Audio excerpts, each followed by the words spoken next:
My name is Sergeant First Class Walker. I'm a career counselor, 79 Sierra, assigned to Army Contracting Command.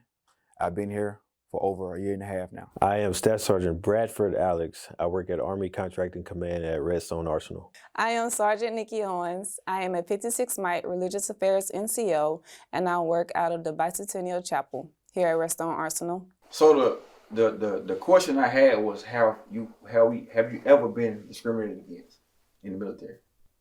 Personally, no. Knowingly, right? Knowingly, no. Without knowing it. I don't think I have, but I think the reason why, it's my own personal opinion, I think the reason we feel we get discriminated against is because of our performance. I think if we don't perform well, or we're not putting forth the effort, and we're not,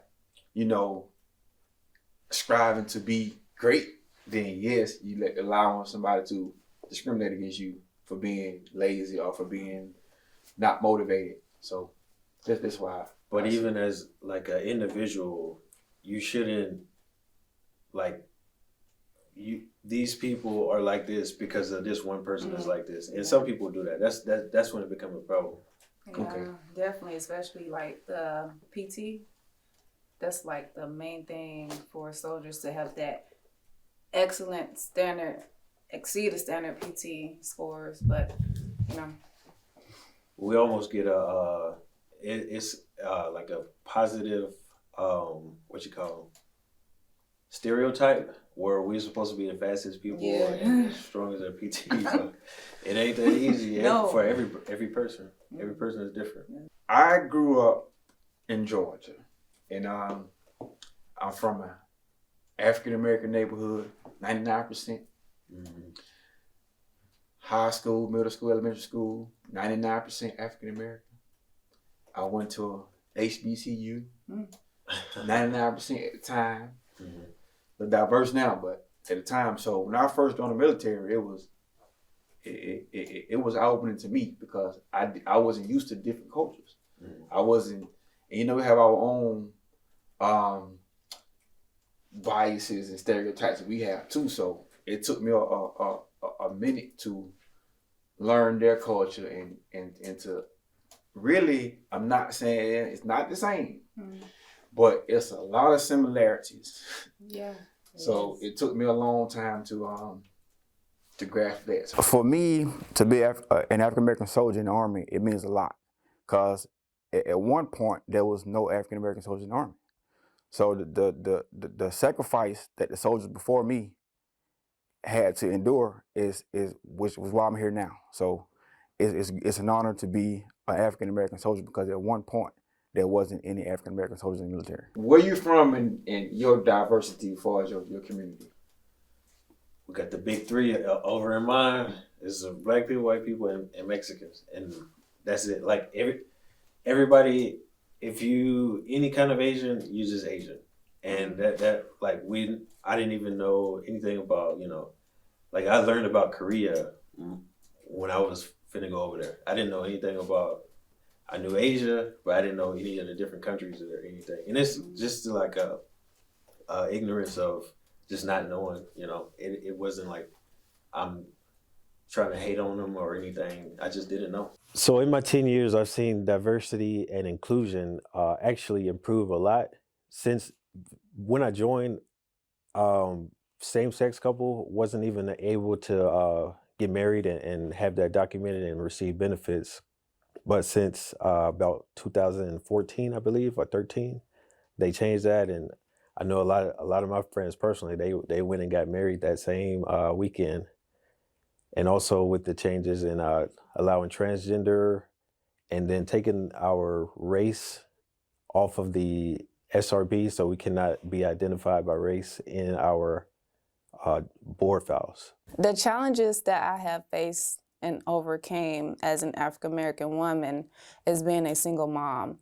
A lot of statistics shows that as I was a PFC, I was pregnant, and people spoke about me saying I was going to get out and be a dependent, because there was no other outcome of a goal or me having ambition. But with those in mind, with those people putting those in my head, it did break me down a little bit, but I overcame those things that they were saying with me sitting here and starting on my master's degree in Homeland Security. So I overcame them with setting goals for myself. So right now we're in the we're in 2022. There's a lot of firsts. It's still a lot of firsts. Right. The first African American, the first, and it's like that. You know, I'm not. It just I think it's changing, but it just we are too far along to where it's still the first. You see what I mean? Yeah, that's true. That is definitely true. Maybe you be the first. Yeah. No. Yeah, but I think a lot of times, like, I ain't gonna mention that because that's way too political. But like putting people in positions for the sake of diversity, that's backwards. Like, hey, we need to have a black person, so let's pick a black person. Don't do that. Pick the person that's qualified. Yeah. And if that person happens to be black, then that's what we go with. So you know, one thing we discussed about diversity and inclusion, right? About how in the SRB they removed the picture and they removed the race, First names, right? So how about get rid of the name completely? Get rid of the birthplace location where you're from, and get rid of your religion. So now when you look at my record, it's just right. Here's a person, or here. Look A at the book number. with no Like pictures. it's based off stats. A book with no pictures. yeah. Because my first name is Sanquay, Right. African American. And my first name is Bradford. Don't know. Yeah. Right. Mickey. Like, Mickey. You see what I'm saying? So it's like it's moving into the right direction. So you say first name and last name. You get rid of the because Lopez. Right. It's there's a Hispanic person. Right. Yeah. Lou. Sue. Yeah. Those two. And I think and to better give to move for even further. Right. To remove.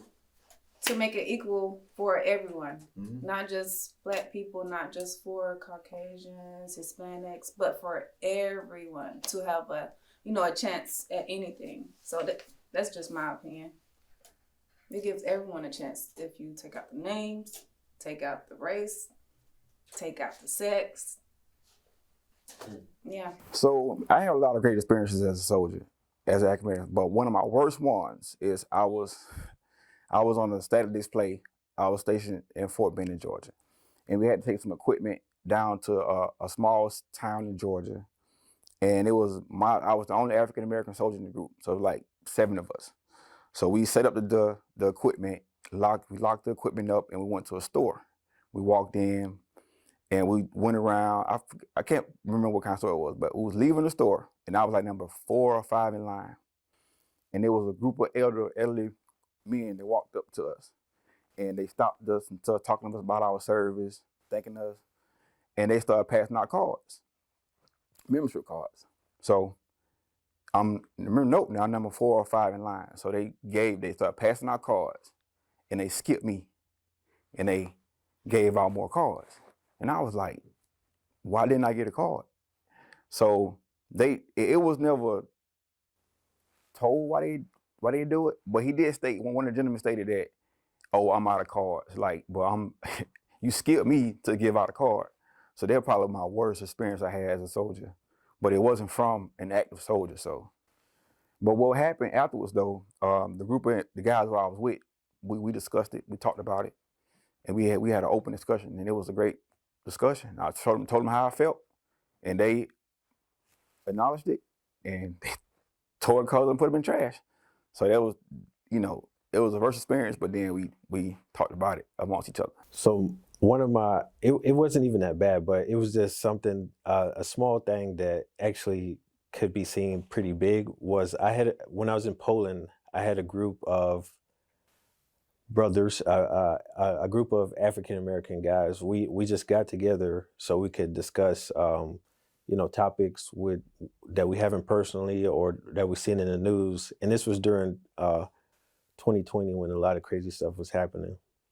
So we just decided to get together and have a little meeting, every week. But somebody came in and told us, like, what's going on here, and he kind of started throwing some little slang, trying to be funny, but it wasn't funny. Basically telling us we probably should break it up because it's just a lot of black dudes together. But it was not even a harmful meeting. It was just trying to better ourselves. Where I grew up at, everybody, like you said, hip hop culture, we had our own way of life, right? Mhm.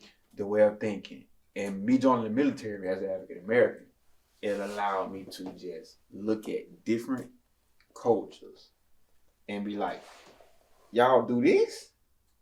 Or vice versa. And it allowed me, as now I've been in the Army 14 years, and I've changed within my 14 years. Right. My mentality. Mhm. So we all have our own biases and our own prejudices. And, you know, some of my best friends are not African Americans. So I think by us being diverse now when it comes to different races, it allowed me to grow as a better soldier. So when I joined in and I went to basic training, I became friends with other people of race. And it was, I didn't know how to approach them. I didn't know how to talk to them. I didn't know what to say because it was so awkward. I didn't grow up around a diverse community because it was predominantly Black.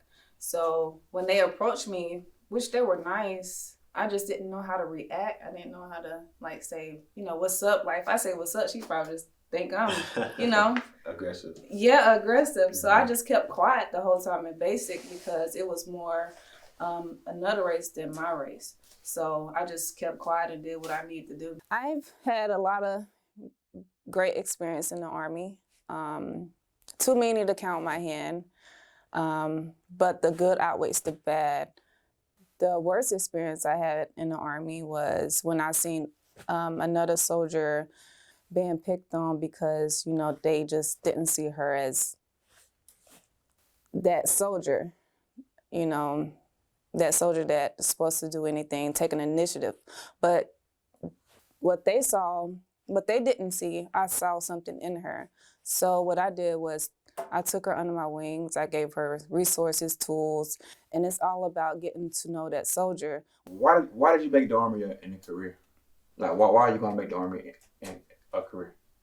Because I didn't see no way out, honestly, with going to school, student loans. I mean, I was working at Walmart getting paid like $300 a week at the time, and so if I wanted to move out, I was going to have to get a roommate, someone I don't know. So I just didn't see it as a way to leave home. So I just was like, how can I leave here the quickest? Me being an African American soldier in the Army means a lot because kids from my hometown, Collins, Mississippi, I want them to look at me as they can do something in life. They can get out that nest. They don't have to join the Army, but they can become someone and something and get back to the community. So I joined the military to continue my education. I was in college, and I had to leave early, so I came active duty. And I was supposed to be here for 3 years. You know, pay my student loans back, get out. But however, the military treated me, it was a great experience. And when you weigh all your options about all your benefits, yeah, they give you BH, healthcare, and take care of your kids, retirement, take care of your kids, and it wasn't and all that stuff is inclusive. Everybody received the same pay, right? Received the same, so I wasn't discriminated when I get there, when I reap the benefits of the military. Right. So that's why I'm choosing to make the military a career, serve 20 or more years, because I feel a sense of inclusion. And they are actively doing things to make people more included. For me, being African American in the Army is at this point it's just a regular job. But I know, looking back on it historically, we were not allowed to be in or be in segregated units at that time.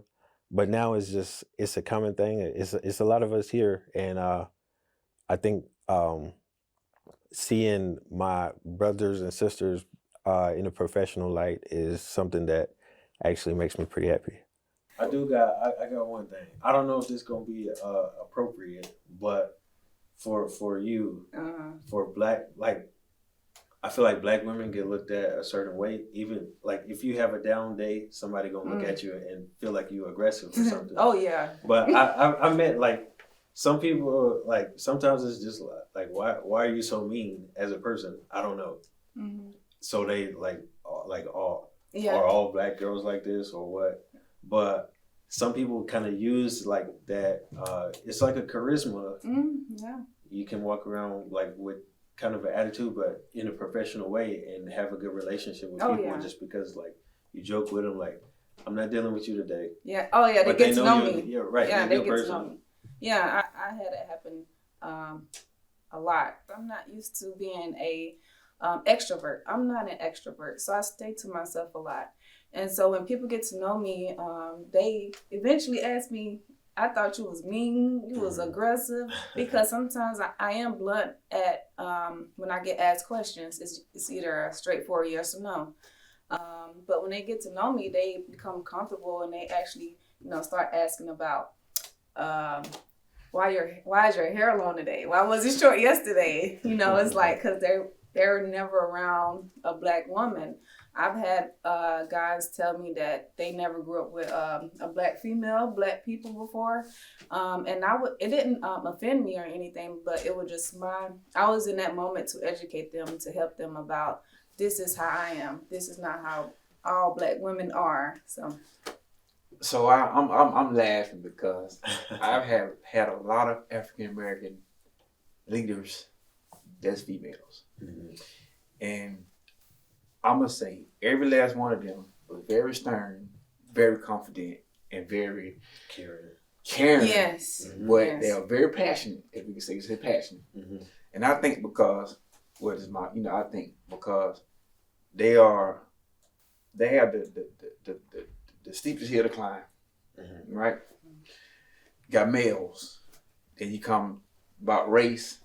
They're with they last to get to join the equality race, right? So now when you come with power, from what I've seen, they have to exert themselves a little bit more. Yeah, we have to be more aggressive. To be more aggressive. I'm to here. get noticed. Because it is hard to become unnoticed because, as males, it's like y'all have that cover already as a soldier. So as a woman, I just feel like sometimes I have to work extra hard. I have to push extra hard just to get noticed, score high on my ACFT, APFT, to be qualified as an average soldier sometimes. That's just how I feel as a female soldier. But having male soldiers around me really does help out to understand where they come from, because sometimes it is hard for African American soldiers. My greatest African American heroine is Sergeant Major Delonda Carroll. The reason why she's my heroine is because when I was a PFC, that pregnant PFC, she took me under her arms and she cared for me. Till this day, she still takes care of me. I reach out to her via Facebook. She'll reply instantly, giving me the greatest advice that I need to do for my career and sometimes my personal life. So I want to be like her one day.